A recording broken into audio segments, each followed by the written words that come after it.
अस्सलामुअलैकुम, समीका है। आज मैं अपनी वीडियो में रिफ्लेक्शन ऑफ लाइट को डिफ़ाइन करूंगी और रिफ्लेक्शन ऑफ लाइट के 2 लॉज हैं जिनके अंडर रिफ्लेक्शन ऑफ लाइट कहीं भी होती है, कहीं भी जो स्मूथ सरफेस होती है वहाँ पर अकर होती है reflection of light. When a light रे travelling in one medium strikes the surface of another medium, जब एक लाइट रे ट्रैवल करती है एक मीडियम से और स्ट्राइक कर देती है सरफेस की, उस मीडियम की सरफेस को स्ट्राइक करके किसी दूसरे मीडियम में चली जाती है, तो one part of the light passes through a second medium. तो लाइट का एक पार्ट जो होता है वो सेकेंड मीडियम में चला जाता है and change its path, this is called reflection of light.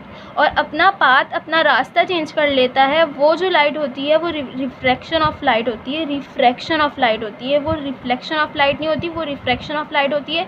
While the other part of light comes back into its own medium, और जो दूसरा पार्ट होता है लाइट का वो अपने मीडियम में वापस आ जाता है और वन मीडियम जो उसका पहला मीडियम था जहाँ से वो इंसिडेंट हुई थी, वहाँ पर जब वो लाइट वापस आ जाती है तो वो रिफ़्लेक्ट कर देती है, और वो लाइट जो होती है वो रिफ्लेक्शन ऑफ लाइट कहलाती है। जब एक रे ट्रैवल करती है और किसी भी मीडियम की सरफेस को स्ट्राइक करके दूसरे मीडियम में चली जाती है, तो उस लाइट का जो एक पार्ट होता है, मतलब हाफ पार्ट जो होता है उस लाइट का, वो उस मीडियम को छोड़ के अपना पाथ चेंज कर लेता है और सेकंड मीडियम में ट्रैवल करने लगता है। लेकिन उसका जो आधा पार्ट होता है वो वापस आ जाता है, जो रिफ्लेक्ट कर जाता है और बाउंस बैक हो जाता है। जैसे कि यहाँ पर एक फर्स्ट मीडियम है और सेकंड मीडियम है। फर्स्ट मीडियम में इंसिडेंट रे किसी भी स्मूथ सरफेस से आके स्ट्राइक हुई और इस लाइट का कुछ पार्ट जो था वो रिफ्रैक्ट हो गया, मतलब कि सेकंड मीडियम में चला गया और इसने अपना पाथ चेंज कर लिया, जबकि इसका कुछ पार्ट जो था वो रिफ्लेक्ट हो गया और अपने मीडियम में ही रहा, उसने मीडियम चेंज नहीं किया। इस दौरान जो एंगल बनेगा इंसिडेंट और रिफ्लेक्टेड रे के बीच में, वो एंगल भी सेम होता है और बीच में नॉर्मल बनता है। रिफ्लेक्शन ऑफ लाइट जो होती है वो 2 लॉज के अंडर होती है। Reflection of light occurs in accordance with 2 laws which are stated by Muslim scientist Ibn al Haytham. These laws are describe below. ये 2 लॉज हैं जिनके अंडर रिफ्लेक्शन ऑफ लाइट कहीं भी अकर होती है। ये लॉ जो था वो मुस्लिम साइंटिस्ट ने स्टेट किया था और ये लॉ जो है वो डिस्क्राइब किया गया है नीचे। पहला लॉ इसका होता है, the incident ray, the reflected ray and the normal on the surface at the point of incident all lie in the same plane. The incident ray, the reflected ray and the normal on the surface at the point of incident all lie in the same plane.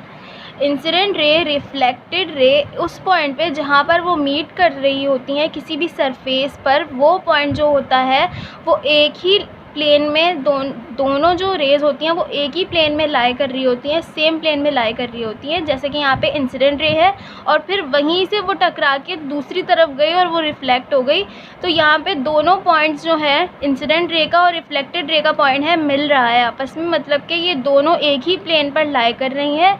Second इसका law है, the measure of angle of incident and the measure of angle of reflection are equal to each other. Incident ray का angle और reflected ray का angle equal होता है। जैसे कि यहाँ पे इंसिडेंट रे है, इंसिडेंट रे आई, स्मूथ सरफेस थी, वो बाउंस बैक हो गई, रिफ्लेक्ट कर गई।